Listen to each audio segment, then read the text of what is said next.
Yo, what's going on, guys? Welcome back to another episode of Georgia Sports Nation. We got some more important Hawks and Braves content coming to you guys today.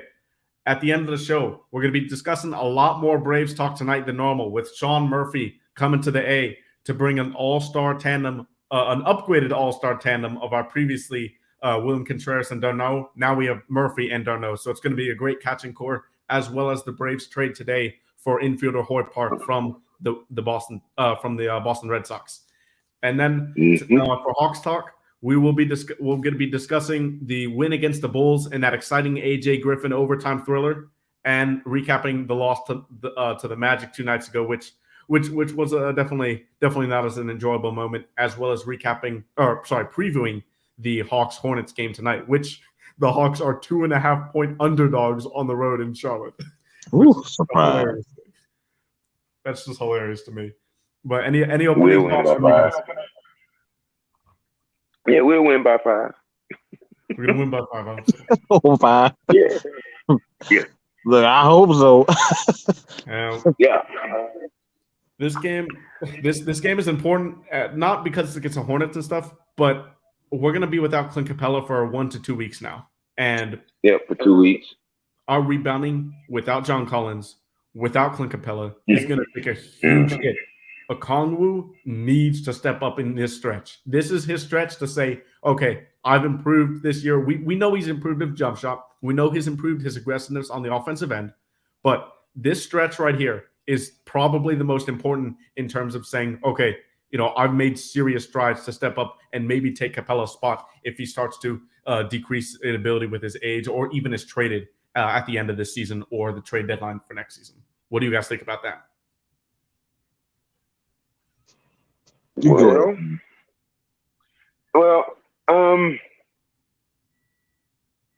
along with the infusion of most of the young talent, you're right with all of what you said about him, having to not just step up, jump off the screen.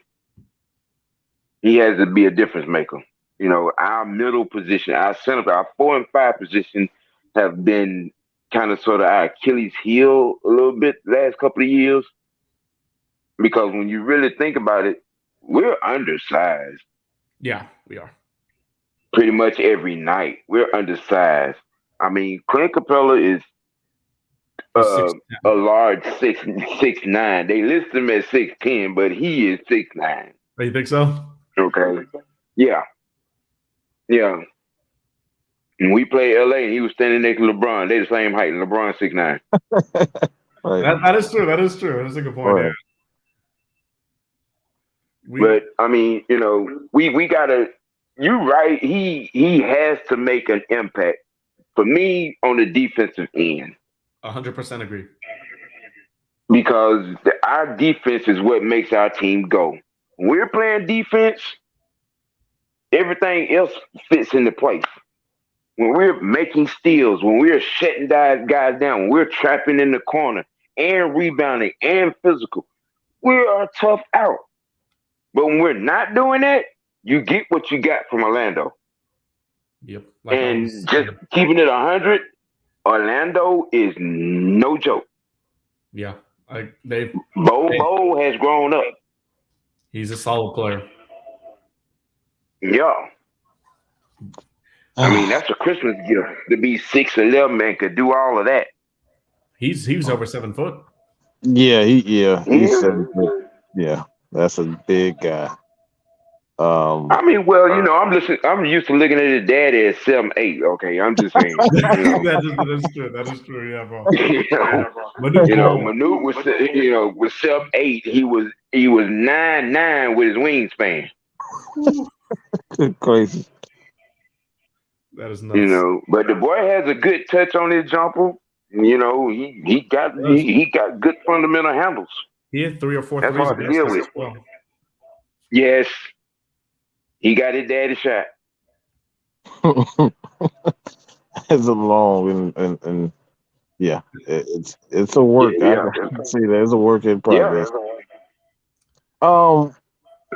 And as we go ahead, Mike. No, just as far as the center position, the 4 and 5, like you guys said. I think if the Hawks are going to get the best, if they're going to make a run, I honestly think it comes down to 2 players, and that's Collins and Okongwu. They have to have consistency, like more so Okongwu, because like you're going to have those up and down nights from John Collins. That's just the player he is. Yeah. But you need Okongwu to show some sort of consistency. He hasn't been consistent all year, and I think like I said, you have to depend on your bench, and I think that's one thing with championship teams. They get consistency from their bench and bench players. Mhm. We don't have any guys that been consistent for the most part coming off the bench. Well, the thing is now, we haven't, right? We haven't. Now Bogey is that guy. He has been insane, and I say it every year. I'm in a lot of Hawk spaces. I have to defend this man constantly every year. Every year I hear, his knees are cooked. He's going to come back. He's going to shoot like he did in the 76ers and Bucks series when he hurt his knee and had to get surgery in the offseason. He can't run that much because of his knee. And this man just continues to drop 30 and like 7 threes, 6 threes a game on like 60% shooting. He surprised me the other night. He was on fire the other night. He surprised me. He's been so good. Mm-hmm.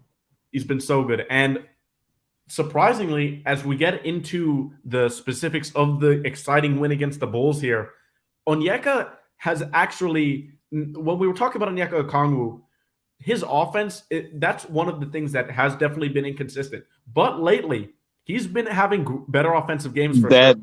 Yeah, that mid-range jump at the top of the key has been working for him. It has. He dropped 14, he had 14 and 9 against the Bulls in that win, and against the Magic, against their length, he dropped 15 and 11 boards. So we're seeing a more aggressive offensive Onyeka Okongwu. But with that being said, last year when he came off the bench for Clint Capela, we saw, obviously Capela had a down year last year. It was most likely due to his Achilles surgery, but we saw Onyeka have a huge defensive impact last year. I feel like that's taken a step back this year. Would you guys say that as well, or have you seen anything different? Well, he's having to carry a particular load, and in reference to that, I mean, there's a problem, all right, with the John Collins issue. Around the league, he's labeled as soft. Yeah, he is. He's labeled as soft. And the only thing that's going to shake that is he get in that training room, in that weight room, and put on about 10 or 15 pounds of sheer muscle. Because when you letting point guards and 2 guards boot you out the paint, that's not a good look. Yeah, JC's obviously out right now, so hopefully we see a better offensive John Collins when he comes back in that shooting. We'll get into that. I have some really interesting stats and some crazy, confusing stats when we get into previewing the Hawks-Hornets game for tonight that I'll get into regarding Pregame especially. But for this win against the Bulls, this game was a roller coaster of emotions. We thought we were going to win the game.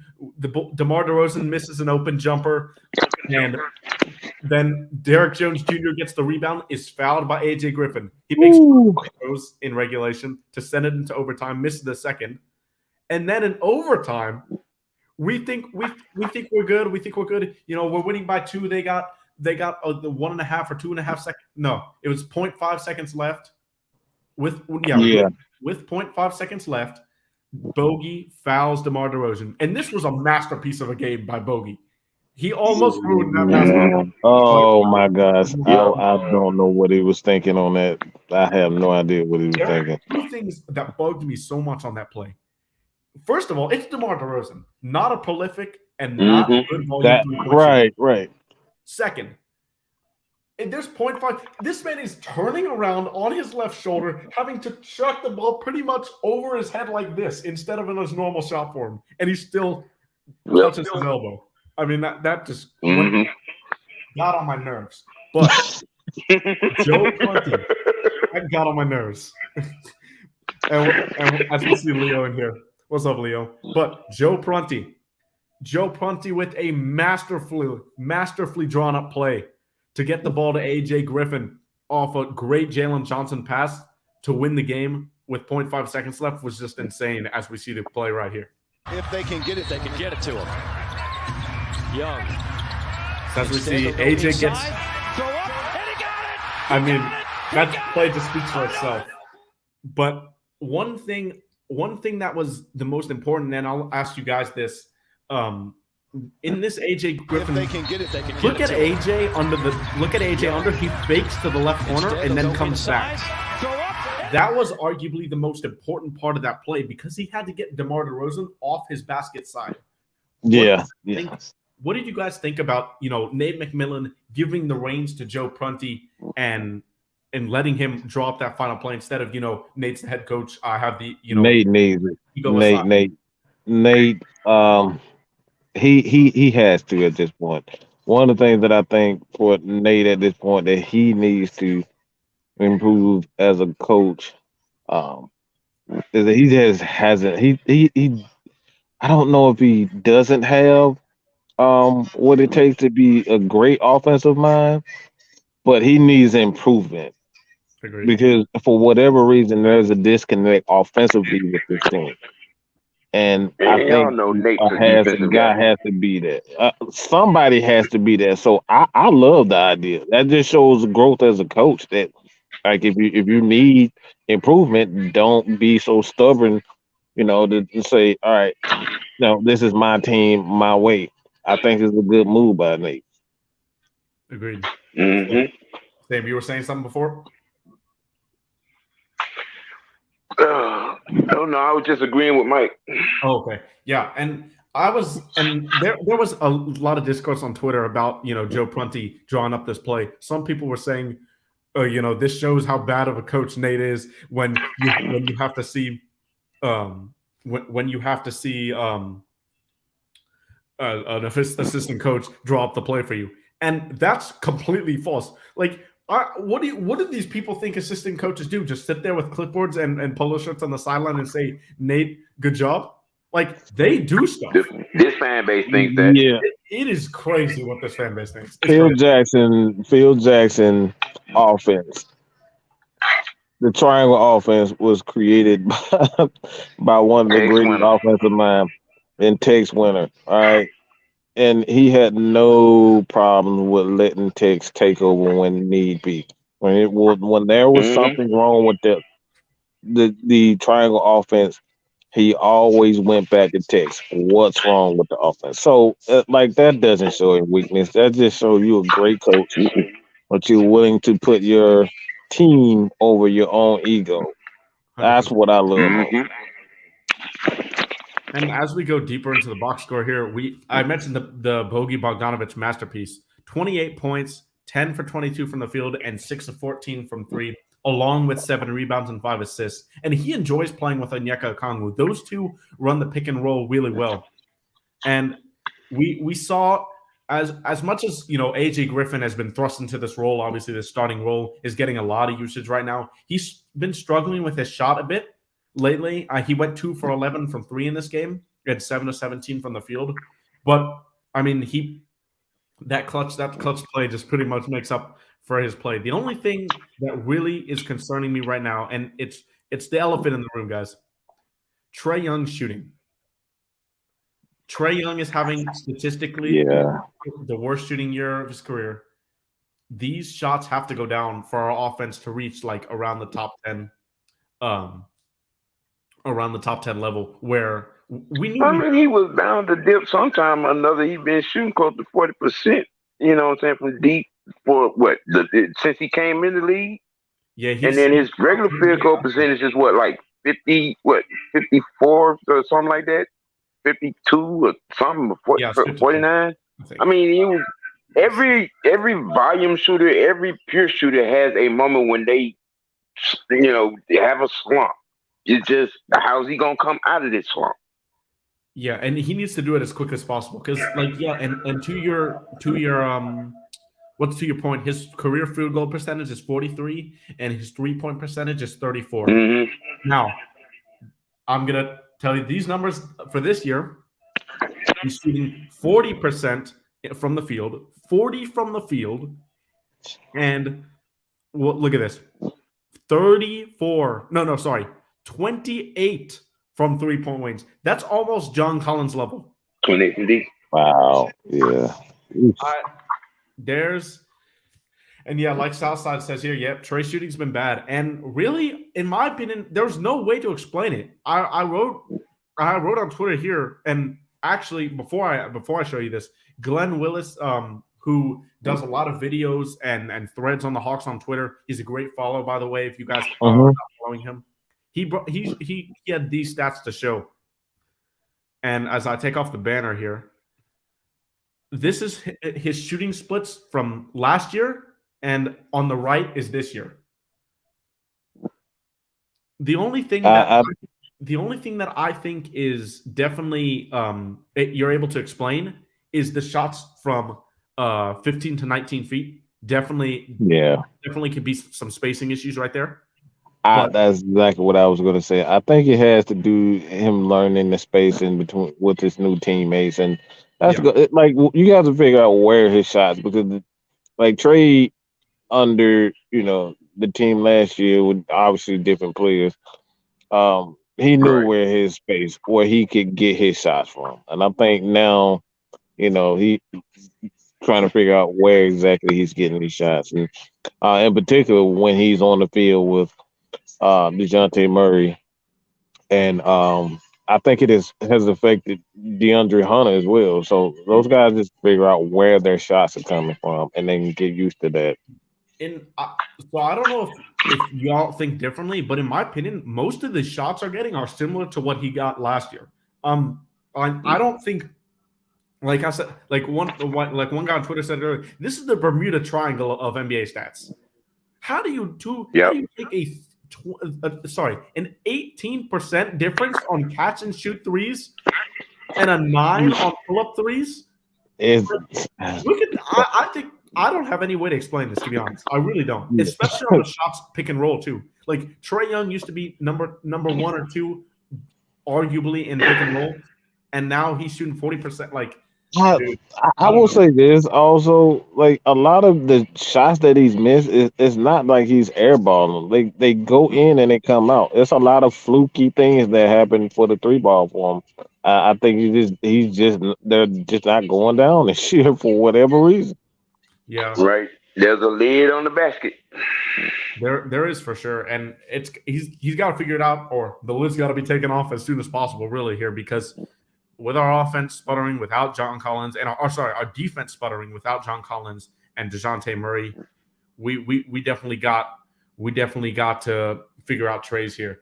Got to figure out his offensive shot here. Also in the go ahead. I think two things with Trey that I noticed. He shoots better off the dribble,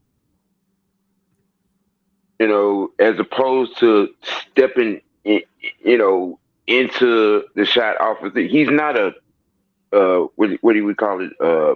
A flat shooter. He's a rhythm shooter. Yeah.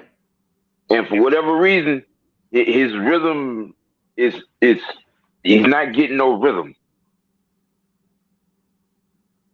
Yeah, if I'm saying that right, there's no continuity to him getting in his shot. Gotcha. As we see Matt Ryder joining us here. Matt Ryder, what's up? What's good? Look here, I haven't even been here an hour, and this city's already on that bullshit. Okay. Really? Let me tell you something. I'm gonna need for them to get their parking situation together. You can't park nowhere Nowhere. He's in New Orleans. He's in New Orleans, people. So if you have, I don't know. Oh, how you doing, man? Appreciate it. Bro, this is some utter blasphemy right now. Utter blasphemy.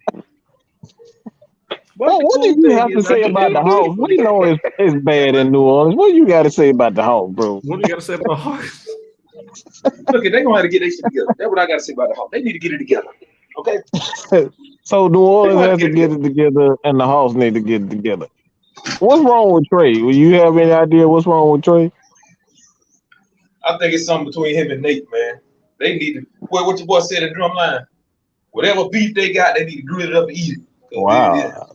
He ain't gonna do that. I'm not seeing hostility like. No, I don't see that. I wouldn't say hostility. I say more like disagreement or whatever. I don't see it though. Like even when they are exchanging, like in timeouts or when Trey says something, Nate says something back to. Like I don't see a hostile like. You can see it, yeah, Right. yeah. I don't. But I think there's more the media and the fan base that are looking for those types of things. Yeah, I don't see it. You can see bad chemistry. You can see when somebody doesn't like a guy. You can't hide those things. I don't see it. Yeah. I mean, if it is, they doing a great job of covering it up. I'll say that. Yeah. And as we see, Toxic Falcon says Nate McMillan is holding us back. And yes, while Nate McMillan is obviously not an elite offensive coach, this offense isn't suited for him. I don't think Nate McMillan is to blame for why are we under 500? Why is this our record? Most of that is not on Nate. I don't think so. Would you guys have a different opinion? But I think a lot of it is on injuries because when we have our top 3 players playing, we've been really good. When we have all our players, we're a top 10 defense. And if Trey and JC figure out their shooting, I think we can get close to a top 10 offense.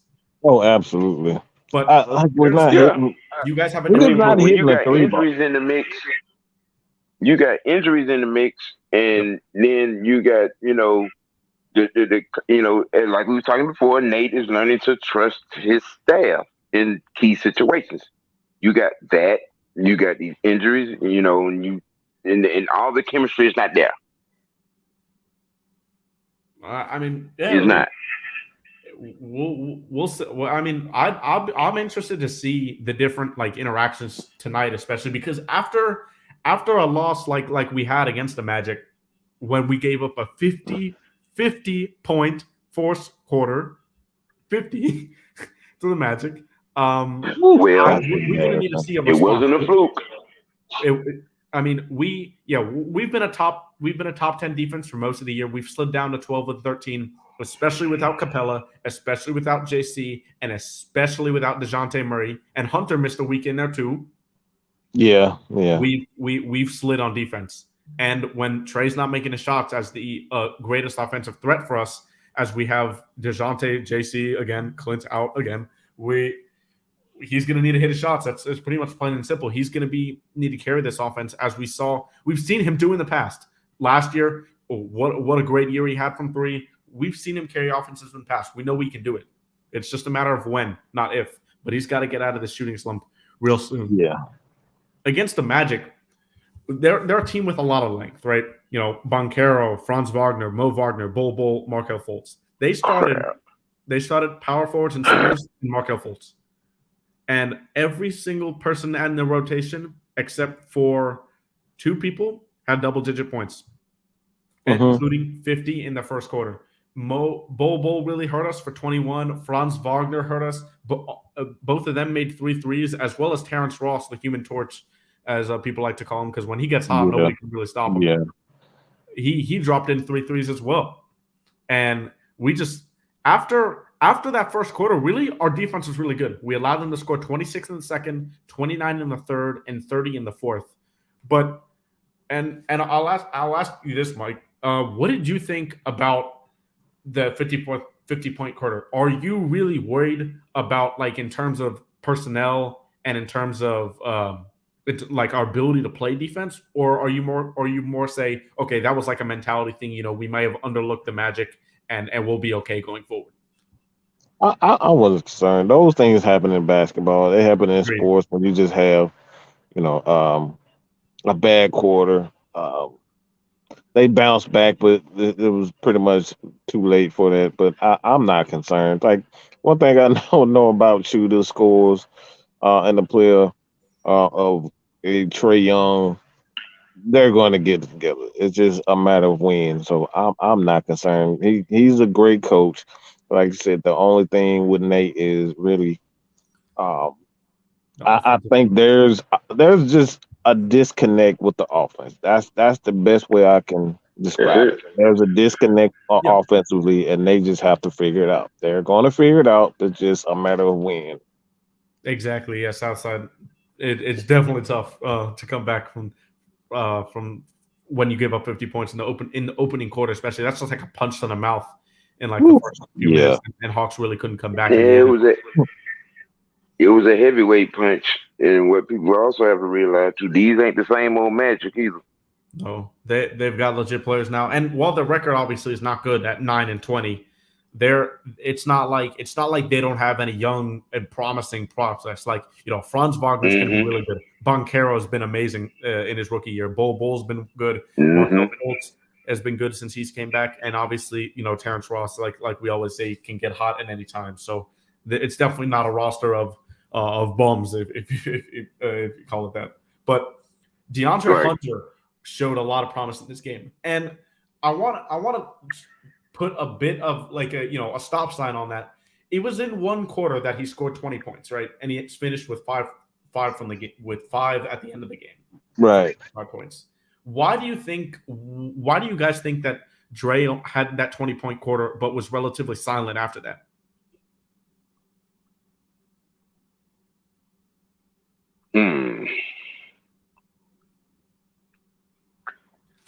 Well, that like I said, I just think honestly, man, like you're going to have these types of games. I don't think you can overanalyze things, because it'll be a concern if it was something that um that's reoccurring. Like if it's a reoccurring thing for games, back to back games, or more than consecutive games. Like I will be concerned, but like this hasn't been an issue.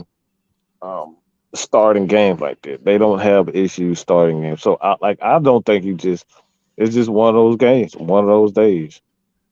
Yeah, against it can definitely be classified as that for sure. But I'm glad one thing that was a positive from this game, when they scored 50 points in the opening quarter, we hit them back for 40 in the second. So at least it was like they didn't give up in the first quarter and say, okay, the game's over with. And that's a testament. That's the testament to Nate. That's what it's like. Look, even when you're down, these guys are still going to fight. So like they have that mentality. They're taking on the mentality of their coach. And to be honest, they're just waiting on. I hate to say it like this, but they're waiting Trey to get his ish together. Let's just keep it real. And also to get healthy To get healthy. Bogdanovich, Bogey, and Okongwu were really the only source of offense off the bench. And while we don't have like scores after those two off the bench, we've got to get a little bit more production. But it's hard when you have to play Justin Holiday, Trent Forrest, and Eric Culver as your other 3 guys after Bogdanovich and Onyeka. Onyeka and Bogdanovich had 15 and 17, while the others had 8 combined. It's tough, especially when we had traded Herter, that our depth is not very good. I mean, it's time to go on a top tier coach. So, Comic, if I'm curious to see who would you hire in the middle of a season, especially, and in my opinion, I'll ask you guys this: I don't think you can fire a coach, especially in a time when your roster's so injured like we are. What do you guys think about that? Yeah, that's asinine. I think anybody that's calling for his job at this point, that's just an asinine statement to fire him with so many injuries. It's like you got to give a coach time to get it right. Like I think it's Nate hasn't. He's been here 3 years. This 3 years? is the second. 3 years total. Because one is an assistant. 2.5. Okay. So yeah, I'm not ready. You got to give him time to kind of It's on a 4-year deal. his players. Like this is not necessarily his players, his offense, his defense. Like give him time to employ his system, his scheme before we think about firing the guy. Yeah, and See, this. Or go ahead, OG. well, this fan base with the whole every time something goes on with one of these ATL teams, we need to fire somebody. Newsflash: you will never fix anything by changing coaches every other year. That's true. It's not gonna happen. Right. You need continuity, you need chemistry, you need stability. And firing your coach every other year is not gonna make that happen. Well, I don't know why these people get it in their mind. I mean, and then on top of that, your replacement thought was Budenholzer. Okay. Yeah, another Oprah. You just pump the brakes. Yeah, y'all don't want to give these coaches time to build, to put their, like Mike said, put their system, their guys, their players in place, 100%, and work it out. Anthony makes a great point here. Nate has to move in. It makes a move in the standings when they're healthy. Agreed, and you can't really judge him right now. 100%. This right here is where you can't. You cannot that's judge a great coach, statement. especially when our we haven't had our starting 5 in over 3 weeks, or 2.5, I believe it is. I don't think it's. Ooh, wow. Yeah. Mm-hmm. Yeah, you're right. Yeah, if you were gonna blame Nate on that, yeah, not a good look. Not a good look. Nope. But it called common sense. Yep.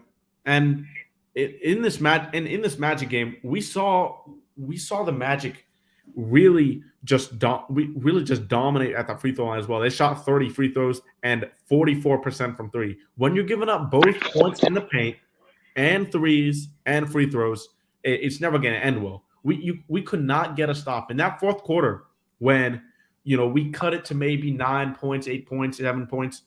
We came down and we were like, okay, we can get back in this game. It seemed like they hit a 3. It was Bol and Franz Wagner almost every single time after we cut it down to single digits in the second half. Almost every single time. And that was it. Especially in the first half, in the second quarter when we scored 40 points, we had to just spend so much energy to get into the game, get back in the game. Yeah, you don't have enough in clutch time. We didn't have the energy to get over that hump to tie the game or take the lead in that case. Yeah, like I said, at the end of the day, man. One of the things that you have to is 82 game season.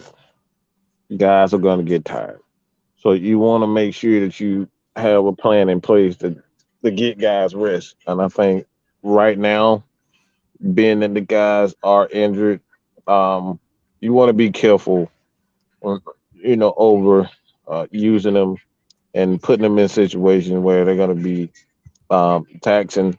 It's going to be taxing on their body as it was with being down, getting 40 points, 50 points in the first quarter, things like that. You want to try to overexert yourself to try to get back into games. So, like, I think Nate does a great job of getting guys rest, because I hear a lot of fans say, why is this guy playing, and he's doing a great job. That's one thing about coaching. You have to understand and when to rest guys. And the great coaches know how to rest guys the proper way. Yeah, I probably wouldn't classify Nate as a great coach, but he is not in, like, people are saying he's one of the worst coaches in the NBA. Right. He is far from that. At best, he's maybe like 14, 15, but he's nowhere near like, the bottom 10. He's probably right around that, 15 to 20 range, in my opinion, as top coaches in the NBA. Yeah, just give the man time. Like, relax, people. It will be fine. Yeah, great players make good coaches much better than what they are. We've That's true. seen it time and time Gotta get again. healthy. Just gotta get healthy. And as we move on to proving the game against the Hornets tonight, one thing I wanted to bring up here is if we look, I said this earlier, and Grant Shirley also provides a lot of statistics on Twitter. He's a good follow for Hawks fans. Finally. If we can start, if specifically Trey and John can start hitting their open threes, we're a top 8 to 10 offense again. That's what he says. And I don't know if we can get into top 8 just because of the spacing we have, the lack of it, of the lack thereof. But we really have got a good offensive team. It's not like we're never going to be able to hit amount of volume threes. But when Trey and JC are just shooting terribly from three for inexplicable reasons, like I brought up these stats before, I mean, you can't explain an 18 percentage point drop and a 9 percentage point drop from Trey on their threes. And look, in less than 5 feet, shooting a career worst 51 at the rim. There's no really way to explain that. Yeah. Right. And tonight, And tonight against the Hornets, Onyeka Okongwu is going to be really important. Again, as we mentioned earlier in the show, last time Nick Richards played against us, the backup center for the Hornets, he destroyed Onyeka Okongwu. This is true. He put up a 20 and 10 game on 9 of 9 from the field, perfect shooting. It's going to be like Onyeka should take this matchup personally because he got destroyed by Nick Richards last time. We've got to see a better defensive Onyeka Okongwu in this game for sure because when Frank Kaminsky comes in, oh boy, this man allows 85% shooting at the rim. 85%. This is my defense. Wow, 85. That means he might have missed 2 shots. 85%. So we really need to do something. And as we see here, we've got our starting 5. Trae Young, Trent Forrest, Onyeka Okongwu, DeAndre Hunter, and Bogey is in the starting 5 now. AJ Griffin to the bench now. So we're going to see AJ Griffin be the main source of offense at the bench. It's definitely going to be interesting to see, how he plays with the bench again, because after playing with the starters for a long time, you try and get used to that. Now we're putting a rookie back into his role at the beginning of the season on the bench. Right. Interesting to see how he adjusts. Do you guys think? I like AJ. Yeah, I like AJ. The thing with AJ, I think at this point he has a ton of confidence, but I think most of the confidence has come, like you were saying, being in his role. Like, so I want him to kind of get back into what his original role was. That be a guy to come off the bench and give you a few points. Like I don't think at this point in time that he should have a huge significant amount of minutes. Just let him do what he does. Come in, give you a few points, and play a little defense. And that's it. Yeah, one thing I've been impressed with AJ Griffin, and OG, I'll ask you this: he's in the top 3. He is the number 1 rookie in steals. Oh wow! Yeah, on ball he hasn't been as good. But what have you seen from his off ball defense, OG, that you've been impressed with?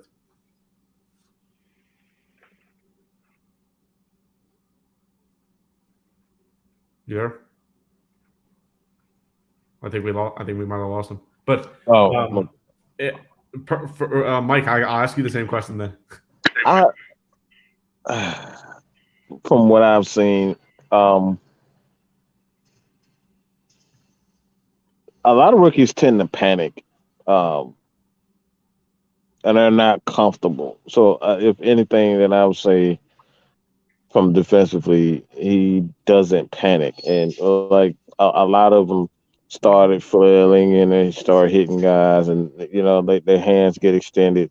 Like, he's not panicking, so it's like I like the fact that he doesn't panic defensively, because we see we see Big O. He does the same thing when he's uncomfortable.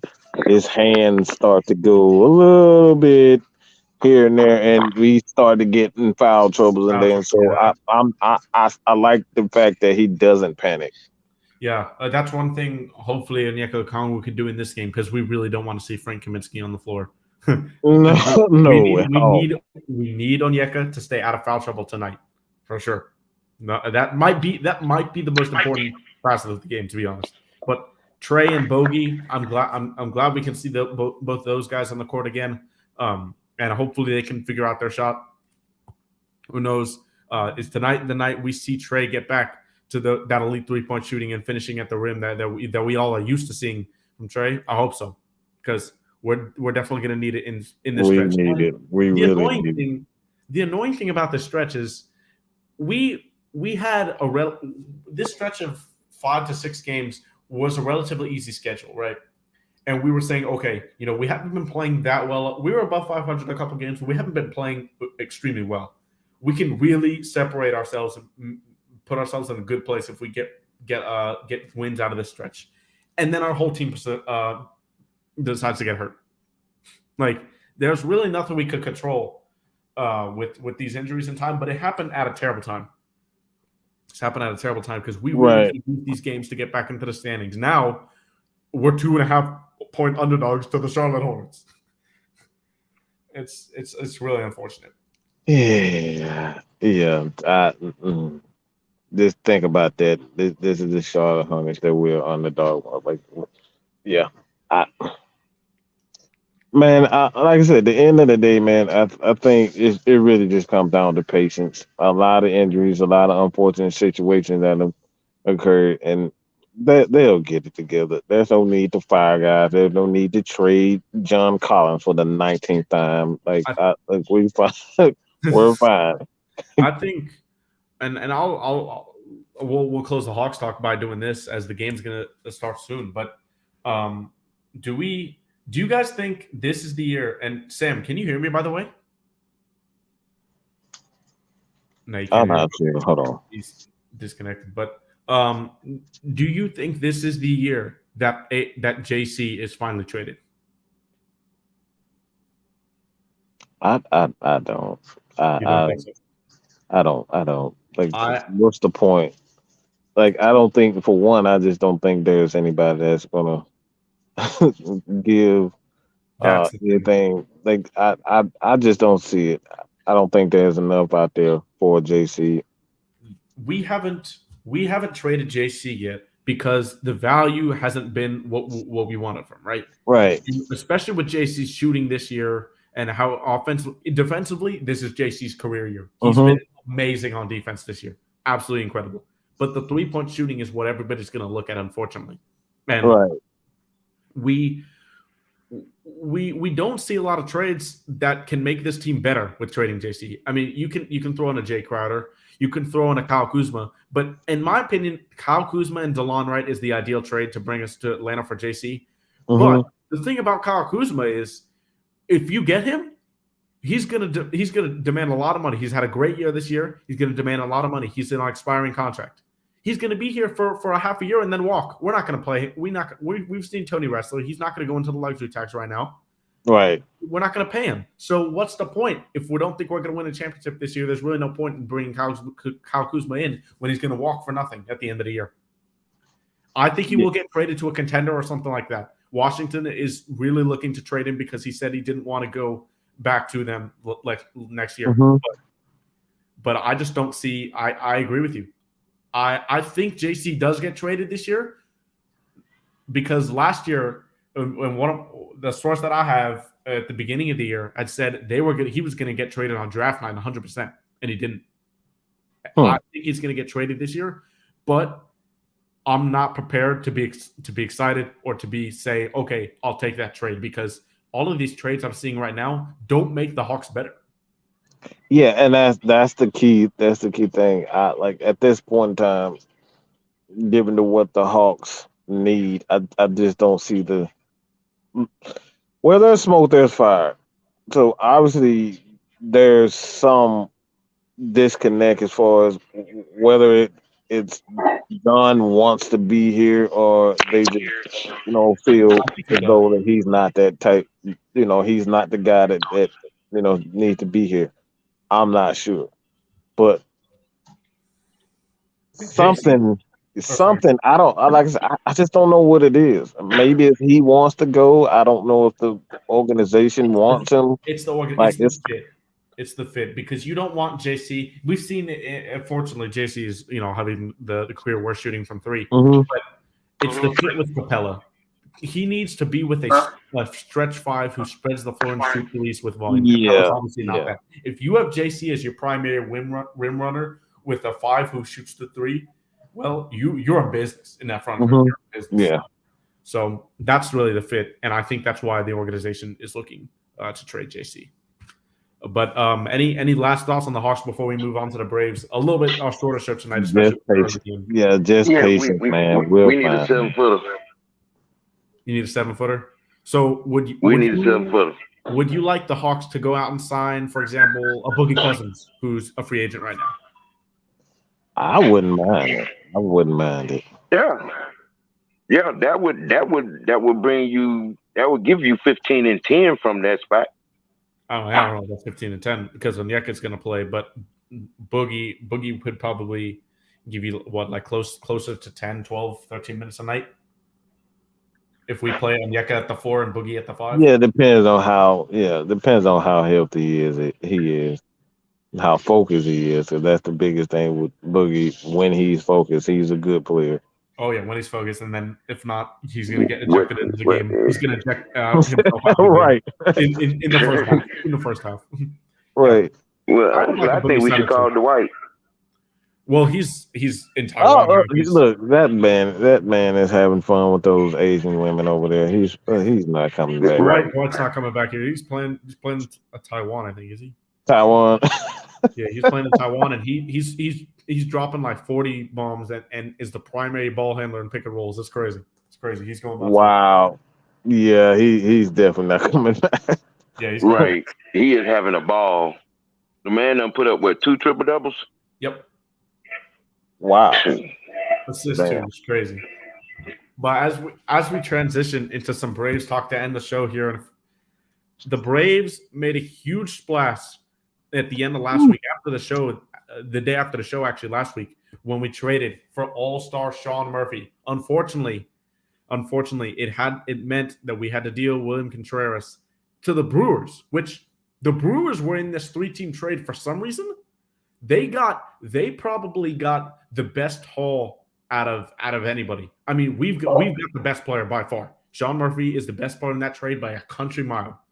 But the A's gave up the best player and didn't even get back the second, and you can say didn't even get back the third best player when they traded Polyamps, who's a great reliever, to the Brewers. They got Estuary Ruiz from the Brewers, who's a good outfielder, and it was great in the minors. But in my opinion, the A's really, this is a terrible trade for them. They didn't get enough back for how good Sean Murphy is. What did you guys think about the trade when it went down and how it was broken down into bits and pieces? It had me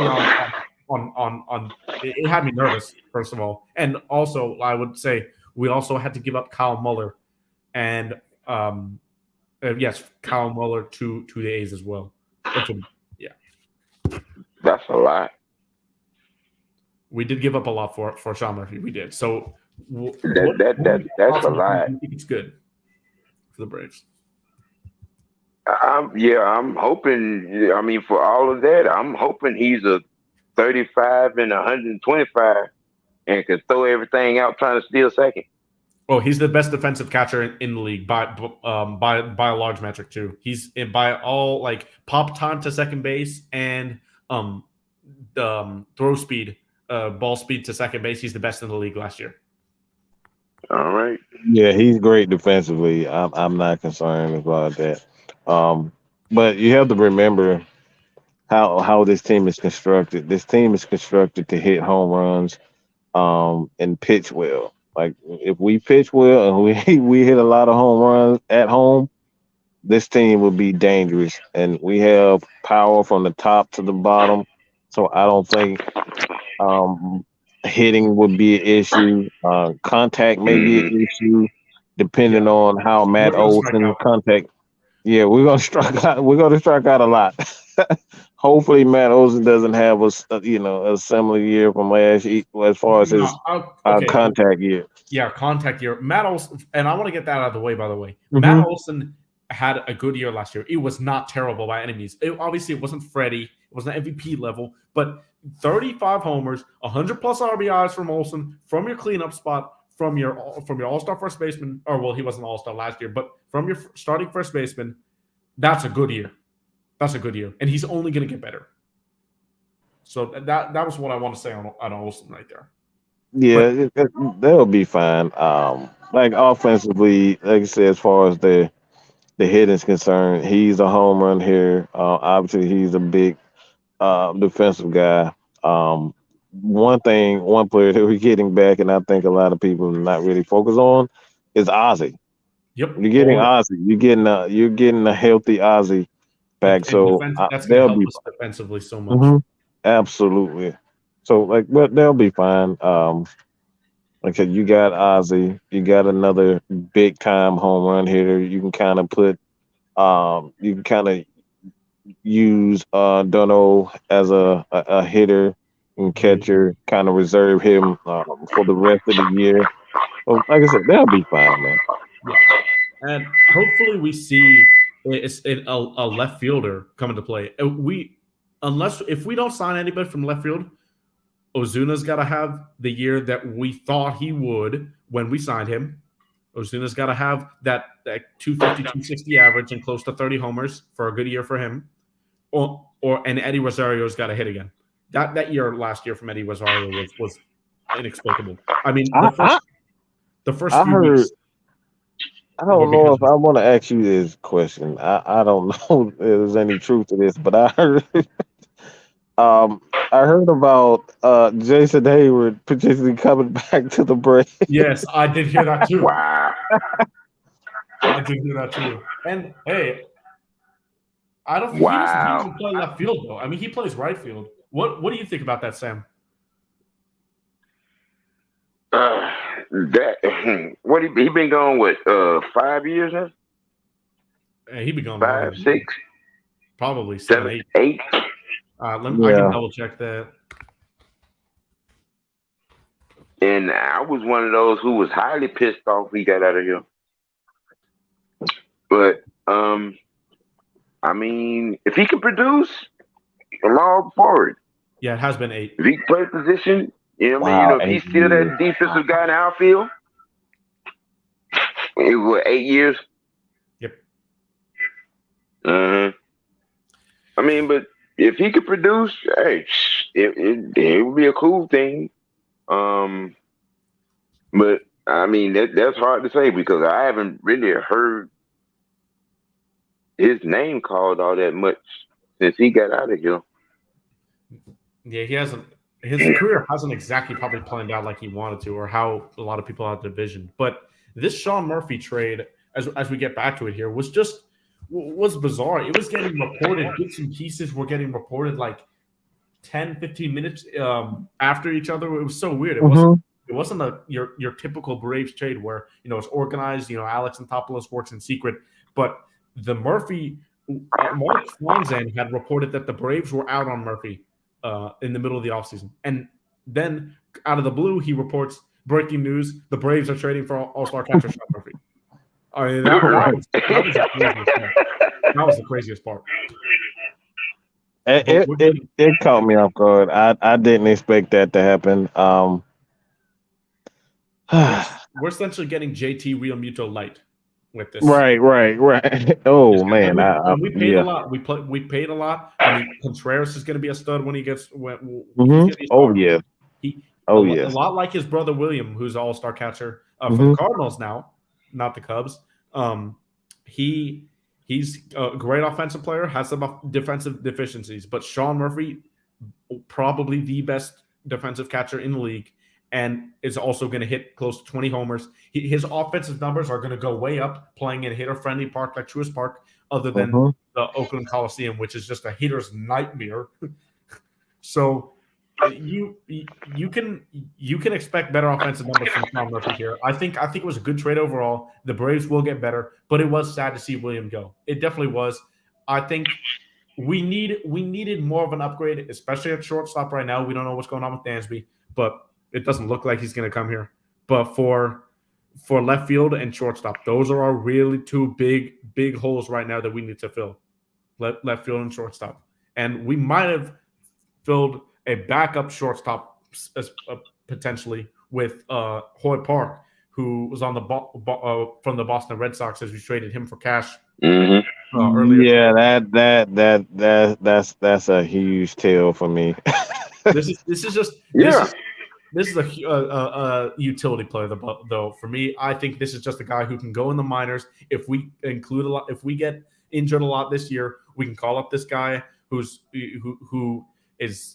fast, but I mean he hasn't really hit well throughout his career, but he's gonna play. He's gonna play in the infield position. He can play a couple of positions. Yeah, like Sam said, he's very versatile. So you can throw him in at shortstop, second base, third base, whatever you need. So I feel like it's like a backup option because obviously we have Vaughn Grissom, who if we don't get Dansby might have to start the year at shortstop, and Orlando Arcia under contract as well. We also signed Ere Adrianza today back to a minor league deal. So for the third year in a row, he's back. Wow. Yes, Ere is back. But as we finish off the Braves thing right there, we'll end with our predictions for the game tonight. From Miggy here. Who's winning tonight, Atlanta or Charlotte, and why?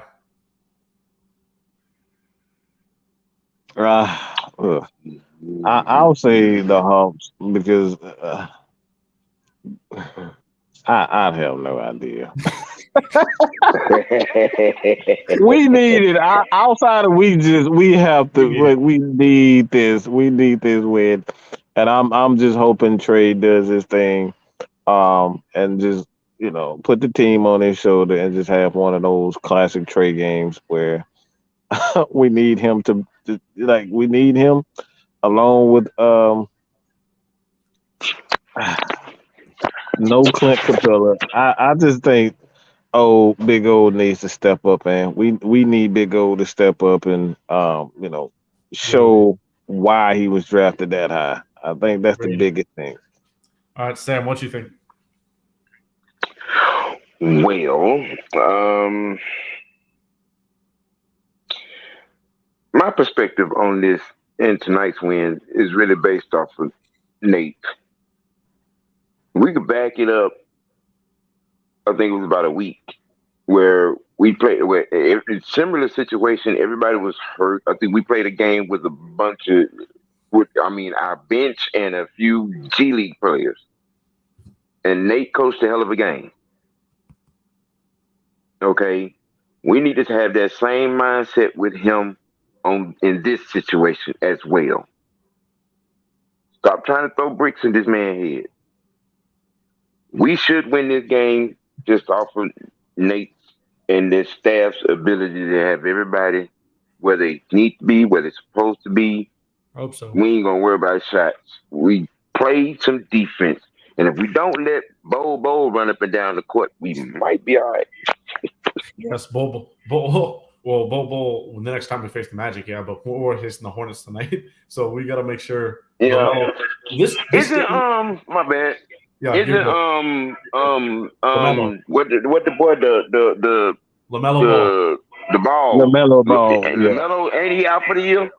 No, he's back. He's back tonight actually, and Gordon Hayward also making his way back tonight. So the Hornets get the players back, and we missed 3.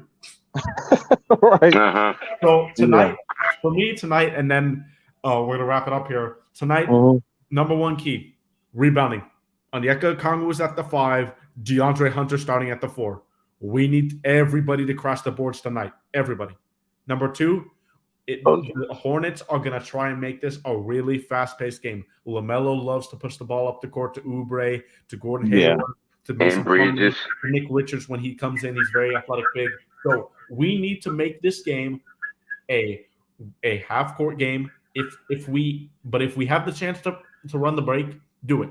But we have to slow the offense of Charlotte Hornets down. They don't want to play defense. They literally don't. Steve Clifford after last game went on a rant saying, y'all got to play the defensive side of the ball. You can't just play offense. That's not going to win you basketball games. A little bit of defensive resistance, and we should be good tonight. But with that, we're going to end the show like we always do. How can the good people find you over here, Mad Mike? Well, obviously, Atlanta Falcons Nation. You can follow us at Atlanta Falcons Nation, Mad Mike Sports on Instagram, Twitter, as well as on YouTube.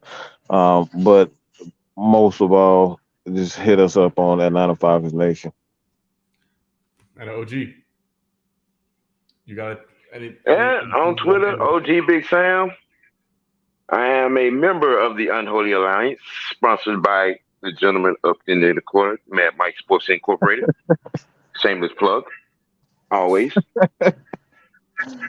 And you can find me on Twitter at PinWizard300 and on YouTube at Recapping Hawks Hoops as we start with those recapping every Hawks game, starting up those real soon. Probably the first one with the following game on Monday. But with that being said, we're going to end the show right there. Thanks for tuning in, guys. Don't forget to tune in next week as well. Same time, 6 o'clock Friday.